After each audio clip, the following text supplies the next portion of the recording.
ನಮ್ಮ ಗ್ರಾಮ ಒಂದು ದೊಡ್ಡ ಮನೆ ಇದ್ದಂತೆ. ನಮ್ಮ ಗ್ರಾಮವನ್ನು ಒಂದು ದೊಡ್ಡ ಸ್ನೇಹಶೀಲ ಮನೆ ಎಂದು ಕಲ್ಪಿಸಿಕೊಳ್ಳೋಣ. ನಮ್ಮ ಮನೆಯೊಳಗೆ ಬೇರೆ ಬೇರೆ ಕೋಣೆಗಳಿವೆ ಅಲ್ವಾ? ಅಡುಗೆ ಮನೆ ಅಡುಗೆ ಮಾಡಲು ಮತ್ತು ಮಲಗುವ ಕೋಣೆ ಮಲಗಲು. ಪ್ರತಿಯೊಂದು ಕೋಣೆಯನ್ನು ವಿಶೇಷವಾದದ್ದಕ್ಕೆ ಬಳಸಲಾಗುತ್ತದೆ. ಅದೇ ರೀತಿ ನಮ್ಮ ಗ್ರಾಮದ ವಿವಿಧ ಭಾಗಗಳು ವಿಶೇಷವಾಗಿವೆ.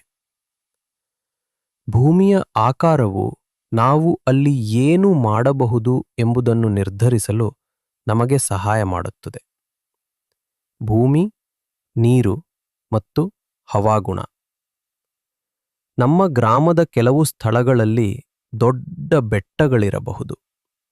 ಭೂಮಿ ಮೇಲೆ ಮೇಲೆ ಮೇಲೆ ಹೋಗುತ್ತದೆ. ಈ ಬೆಟ್ಟಗಳ ಮೇಲೆ ದೊಡ್ಡ ಮರಗಳು ಎತ್ತರವಾಗಿ ಬೆಳೆಯಲು ಇಷ್ಟಪಡುತ್ತವೆ.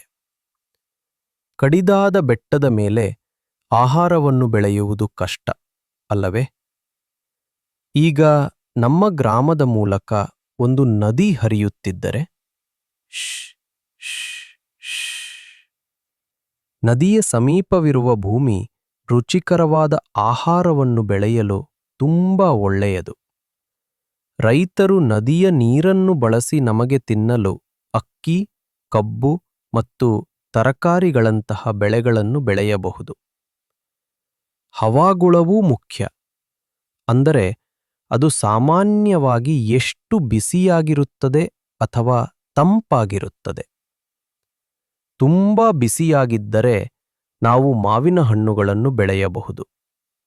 ಸ್ವಲ್ಪ ತಂಪಾಗಿದ್ದರೆ ನಾವು ಕಿತ್ತಳೆ ಬೆಳೆಯಬಹುದು. ನಮ್ಮ ಗ್ರಾಮದಲ್ಲಿ ಯಾವುದು ಉತ್ತಮವಾಗಿ ಬೆಳೆಯುತ್ತದೆ ಎಂಬುದನ್ನು ಭೂಮಿ ಮತ್ತು ಹವಾಗುಣ ಒಟ್ಟಿಗೆ ಹೇಳುತ್ತವೆ. ನಮ್ಮ ಗ್ರಾಮದ ನಿಧಿ ನಕ್ಷೆ. ಈ ಎಲ್ಲ ವಿಶೇಷ ವಿಷಯಗಳನ್ನು ನಾವು ಒಂದೇ ಬಾರಿಗೆ ಹೇಗೆ ನೋಡಬಹುದು? ನಾವು ನಕ್ಷೆಯನ್ನು ನೋಡಬಹುದು. ನಕ್ಷೆಯು ನಮ್ಮ ಗ್ರಾಮದ ನಿಧಿ ನಕ್ಷೆಯಂತಿದೆ. ಇದು ಭೂಮಿಯ ಆಕಾರವನ್ನು ನಮಗೆ ತೋರಿಸುವ ಚಿತ್ರ. ಬೆಟ್ಟಗಳು ಎಲ್ಲಿವೆ, ನದಿ ಎಲ್ಲಿ ಹರಿಯುತ್ತದೆ ಮತ್ತು ಬೆಳೆಗಳನ್ನು ಬೆಳೆಯುವ ಹೊಲಗಳು ಎಲ್ಲಿವೆ ಎಂಬುದನ್ನು ಇದು ನಮಗೆ ತೋರಿಸುತ್ತದೆ. ನಕ್ಷೆಯನ್ನು ನೋಡುವುದರಿಂದ ನಮ್ಮ ಗ್ರಾಮ ಏಕೆ ಈ ರೀತಿ ಇದೆ ಮತ್ತು ಜನರು ಏಕೆ ಹೀಗೆ ವಾಸಿಸುತ್ತಾರೆ ಮತ್ತು ಕೆಲಸ ಮಾಡುತ್ತಾರೆ ಎಂಬುದನ್ನು ನಾವು ಅರ್ಥ ಮಾಡಿಕೊಳ್ಳಬಹುದು. ಇದು ಆಸಕ್ತಿದಾಯಕವಲ್ಲವೇ?